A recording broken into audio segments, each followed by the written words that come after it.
Hello दोस्तों, welcome to my channel. तो दोस्तों आज मैं आपको बताऊंगा क्रेडिट कार्ड चुकाने में आने वाली परेशानियों के बारे में। अगर आपने भी कोई क्रेडिट कार्ड लिया हुआ है और आपका कोई बिल ड्यू है तो उसे चुकाने के लिए आप क्या क्या कर सकते हैं।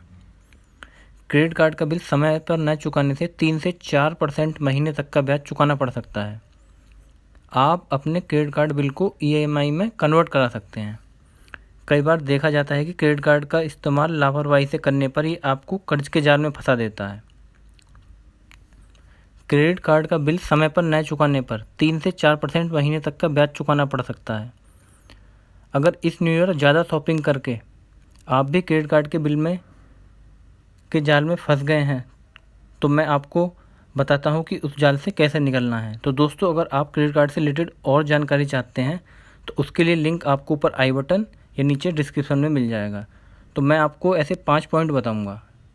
नंबर 1, रिवार्ड पॉइंट और कैशबैक का उपयोग करें।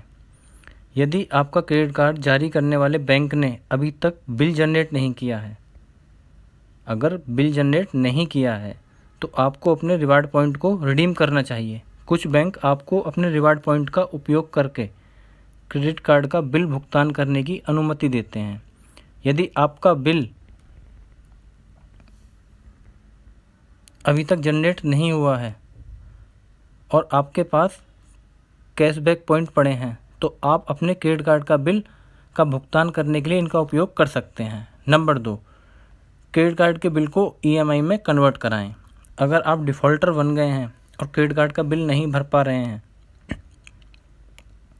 तो इससे पहले आपको सबसे पहले तो सिविल स्कोर ख़राब होगा। हालांकि एक लेट पेमेंट इतना आसान नहीं करता है, लेकिन आपका पेमेंट लेट करने का ट्रैक रिकॉर्ड अच्छा है तो इससे आपका सिविल स्कोर ख़राब हो जाएगा।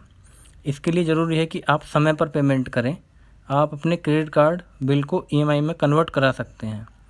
इससे आपको इंटरेस्ट कम देना होगा। EMI पर कन्वर्ट कराने पर बैंक 2% महीने तक का इंटरेस्ट चार्ज करते हैं।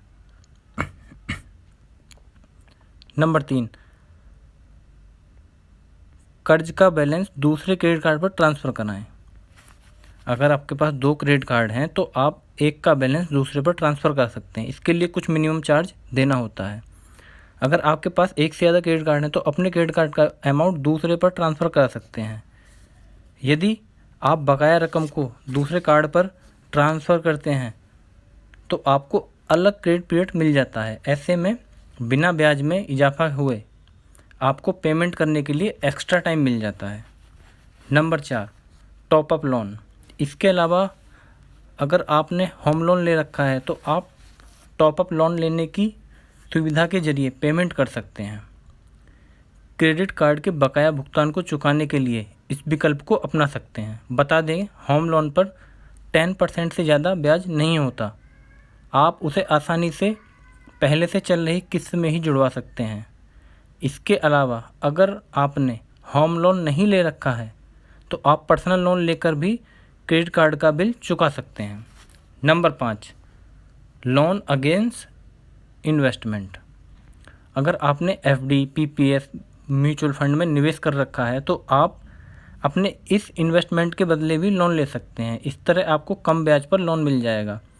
इससे आप क्रेडिट कार्ड का बकाया भुगतान कर सकेंगे और आप पर ब्याज का बोझ भी नहीं पड़ेगा। तो दोस्तों आई होप, मैं आशा करता हूँ कि आपको ये 5 पॉइंट आसानी से समझ में आ गए होंगे। तो ऐसे ही इम्पोर्टेंट वीडियो के लिए चैनल को सब्सक्राइब करें।